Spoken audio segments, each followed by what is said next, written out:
여러분 안녕하십니까? 여수 MBC 뉴스투데이입니다.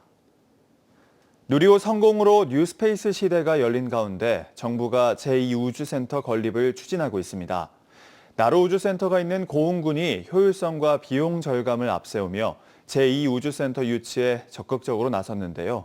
김단비 기자의 보도입니다. 2009년 나로호를 시작으로 최근 누리호 4차 발사까지 대한민국은 순수 우리 기술로 발사체와 위성을 쏘아 올릴 수 있는 세계 7번째 국가가 되었습니다. 그리고 그 중심에는 고흥 나로 우주센터가 있습니다. 국내 유일한 우주 발사장으로 오는 2027년까지 2차례 더 발사가 이뤄질 예정입니다.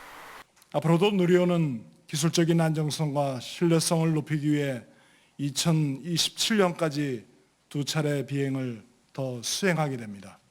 여기에 정부는 지난 8월 제2우주센터 구축을 국정과제에 반영했습니다. 민간주도 우주개발인 뉴스페이스 시장 확대와 발사장 수요에 대응하기 위해 재사용 발사장을 포함한 첨단 발사장을 갖추기로 했습니다. 고흥군은 제2우주센터 유치를 위해 사활을 걸고 있습니다. 이미 관련 인프라가 구축돼 있어 비용을 절감할 수 있고 조성 중인 우주발사체 국가산단과 민간 전용 발사장 등과 연계해 효율성도 극대화할 수 있다는 겁니다. 고흥군은 발사체 시험과 조립, 발사 등 전주기 과정을 집적화할 수 있는 유일한 지역임을 내세우고 있습니다.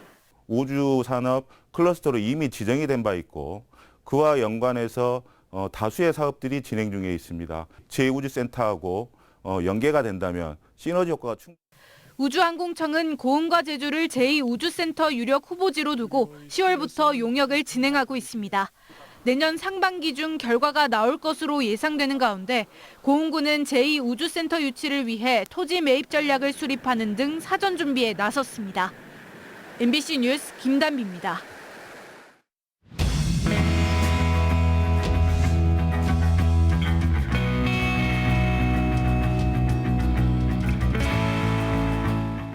여수와 거문도를 잇는 뱃길이 다음 주 월요일 끊길 것으로 보이면서 섬 주민들의 불안감이 커지고 있습니다. 여수시와 선사 간 갈등이 법적 다툼으로 번지며 합의점을 찾지 못하자 주민들은 해결책을 내놓기 전까지 시청 점거 농성을 이어가겠다는 입장입니다. 최황지 기자입니다.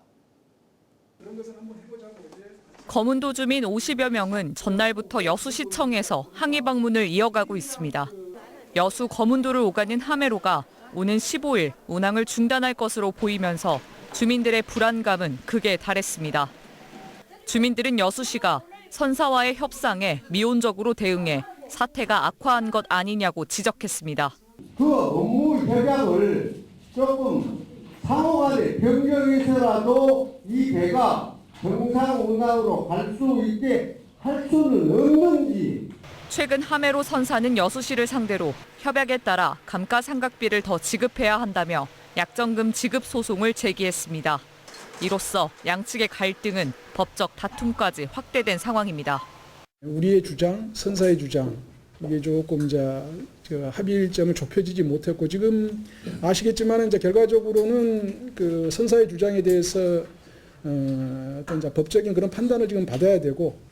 선사 측은 재판 결과가 나오기 전까지라도 여수시가 연료비, 선원 인건비 등 한 달 2억 원 규모의 지원을 해주면 운항을 계속하겠다고 밝혔습니다. 여수시는 선 지급에 대해선 법적 근거가 부족하다며 거절하는 등 좀처럼 합의점을 찾지 못하고 있습니다. 결국 만일의 사태인 운항 중단을 막기 위해 여수시는 대체선 투입을 추진 중입니다.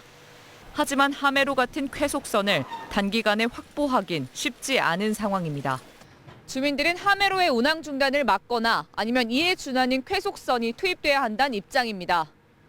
이런 가운데 거문도 주민들은 여수시가 확실한 대책을 내놓기 전까지 시청을 떠나지 않겠다며 점거 농성을 계속 이어가겠다고 밝혔습니다. MBC 뉴스 최양지입니다.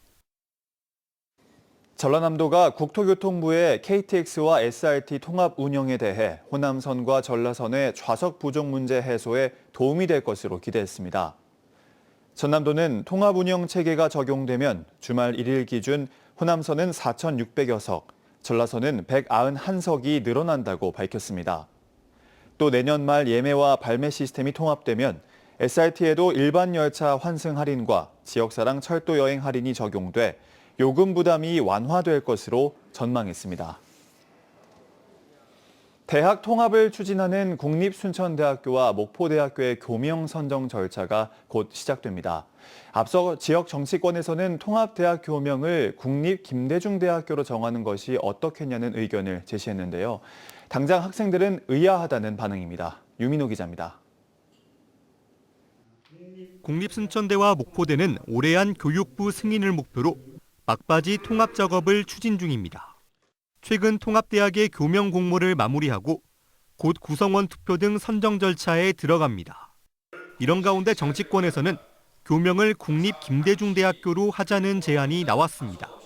전남 지역 국회의원들은 국회에서 기자회견을 열고 국립김대중대는 통합대학이 지향해야 할 가치와 미래 전략을 담은 상징적인 이름이라고 밝혔습니다. 전남에서 태어나 대한민국을 세계로 이끈 인물이자 지역을 넘어서 국가의 품격을 상징하는 인물의 이름을 대학에 부여하는 것은 통합 국립대학의 정체성을 가장 분명하게 세우는 일일 것입니다. 다만 어디까지나 의견 제시라며 공식 절차를 존중하고 어떤 압력과 개입도 없을 것이라고 선을 그었습니다. 정치권 제안에 국립순천대 학생들은 대부분 부정적이거나 의아하다는 반응입니다. 김대중 전 대통령이 지역의 존경을 받는 인물은 맞지만 대학 정체성과 곧장 연결되는지 의문이라는 겁니다. 그쪽 관련해서 이름을 짓는 것도 아니고 갑자기 김대중대라고 짓는 게 조금 이해가 안 가기도 하고. 그러면서 교명 선정은 어디까지나 학생과 교수, 교직원 등 대학 구성원의 뜻이 가장 존중받아야 한다고 말합니다. 차라리 지역명이 더 낫다고 생각하고 김대중대학교는 처음에 들었을 때 좀 의아했던 것 같습니다. 진짜 학생 의견도 좀 듣고 막 어디 인터넷 설문조사라든지 그런 걸 좀 더 활용하는 게 낫지 않을까. 한편 양 대학은 어제 강진에서 대학통합추진위원회를 열고 구성원 투표에 붙일 교명 후보를 선정하려 했지만 다음 주까지 논의를 계속 이어가겠다고 밝혔습니다. MBC 뉴스 유민호입니다. 전라남도와 국립순천대, 목포대가 대학 통합과 국립의대, 대학병원 신설을 위한 업무 협약을 체결했습니다. 이번 협약은 본격적인 대학 통합 절차가 진행되는 가운데 원활하게 과정을 뒷받침하고 전남도와 두 대학이 정부 국정과제 이행 절차에 적극 대비하기 위해 마련됐습니다.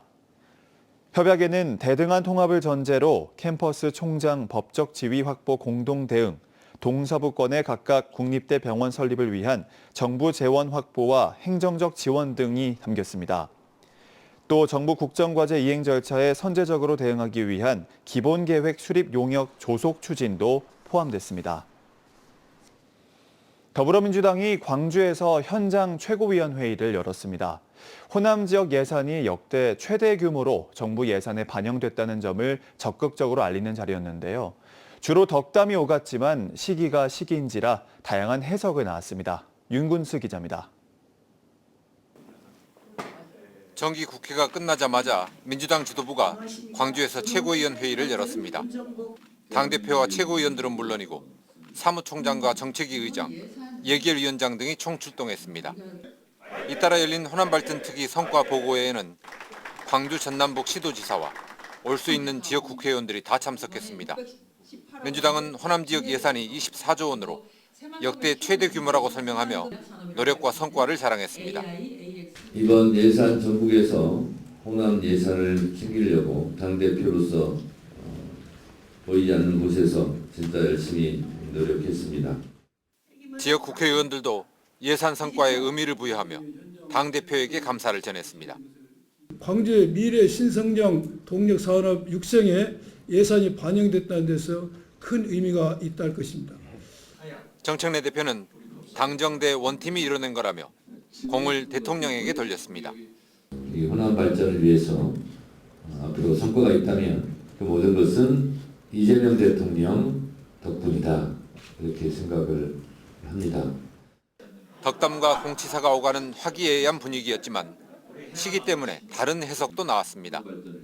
정 대표의 공약인 1인 1표제가 무산된 직후인데다 다음 달 최고위원 보궐선거를 앞두고 있어서 호남 민심과 당원들의 표심을 다지기 위한 행보로 보는 시각이 있습니다.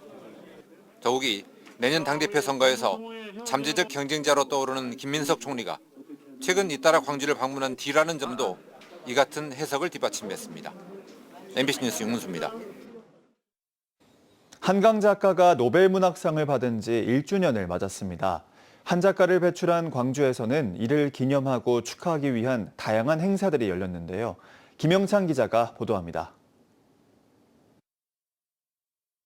한강 작가가 2024년 노벨 문학상을 수여받게 되었습니다.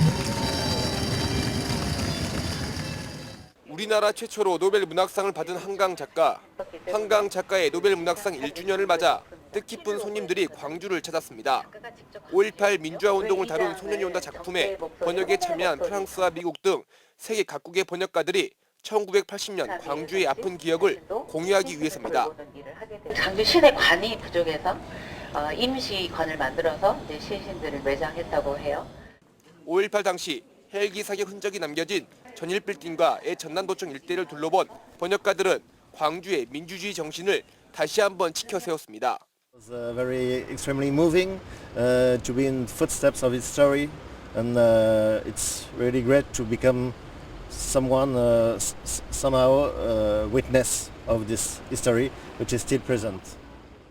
한강 작가의 노벨 문학상 계기로 올해 처음 열린 2025 광주 책 도서전. 서울과 광주 등 전국 32개의 작은 서점이 한데 모여 소설과 시집 등 다양한 작품을 독자들에게 선보였습니다. 노벨 문학상 수상 이후로 책이랑 가까워지게 된 계기가 됐었는데 이런 행사까지 열리니까 오히려 책에서 관심이 생기는 것 같아서 좋습니다. 1년뿐만 아니라 2년, 3년 꾸준히 기념할 수 있는 행사가 열렸으면 좋겠습니다. 노벨 문학상 수상 1주년을 맞아 광주는 민주주의의 대표 도시뿐 아니라 인문 도시로서의 가능성도 키워가고 있습니다. MBC 뉴스 김영창입니다.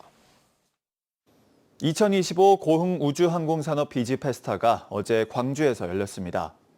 지난 10월 수도권에 이어 올해 두 번째 마련된 투자설명회에는 우주항공과 드론 관련 기업, 연구기관 등 80여 명이 참석해 고흥군의 우주항공산업 확장 가능성을 공유하는 시간을 가졌습니다. 또 고흥군은 한국항공우주연구원과 업무 협약을 맺고 우주항공산업 활성화를 위한 협력체계 구축을 약속했습니다. 광주지검 순천지청은 생후 4개월 아들을 폭행하고 욕조에 방치해 숨지게 한 혐의로 30대 친모를 구속 기소했습니다. 또 학대를 방치하고 영아 살해 사건 참고인을 협박한 혐의로 남편도 함께 구속 상태로 재판에 넘겼습니다. 친모는 지난 10월 여수시 자택에서 아들을 폭행하고 샤워기 물을 틀어둔 채 아기 욕조에 방치해 숨지게 했으며 직전 일주일여 동안 19차례에 걸쳐 학대, 방임하기도 한 것으로 조사됐습니다. 검찰은 이번 사건이 아동학대 치사 혐의로 송치됐지만 압수수색과 홈캠 영상 분석 등 보안 수사를 통해 친모에게 살해 고의가 있었음을 규명해 아동학대 살해 혐의로 기소했다고 밝혔습니다.